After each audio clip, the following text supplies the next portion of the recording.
हा आम्ही अशा प्रकारे घट बसवतो.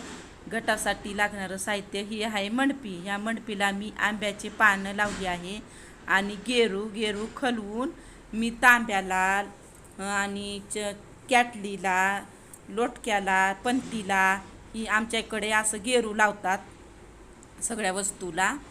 आणि तेलाच्या दिव्याला पण मी गेरू लावलेला आहे, तुम्ही बघू शकता. आणि इथं मी तांदूळ ठेवून तांदळाचं कमळाचं फूल बनवणार आहे.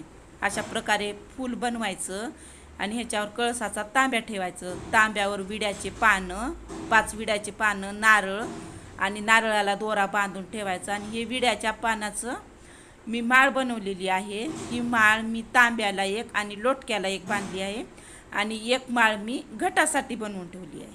घटासाठी पूर्ण पानाची माळ आणि ही स्वास्तिक बनवून त्याच्यावर पत्रवाळी ठेवून थोडीशी वावरी ही टेकाची आहे, शेतातली माती नाही. आमच्या इकडं टेकाचीच वावरी घेऊन येतात. थोडीशी वावरी, मग थोडंसं 9 प्रकारचं धान्य त्याच्यामध्ये टाकून हे धान्य बनवतात.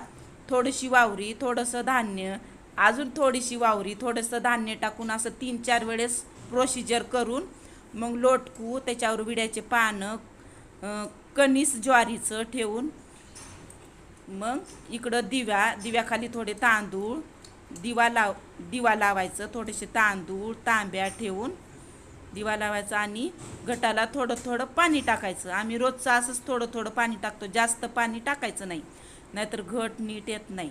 आणि फुलं कोणचे पण डेकोरेटसाठी तुम्ही ठेवू शकता. झेंडूचे फुलं, शेवंतीचे फुलं आणि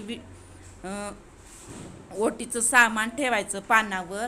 आणि देवीची मूर्ती लक्ष्मीची असो अगर तुळजाभवानीची असो, तुम्ही कोणती पण मूर्ती देवीसमोर ठेवू शकता. आणि इकडं दोन्ही हाती ठेवले.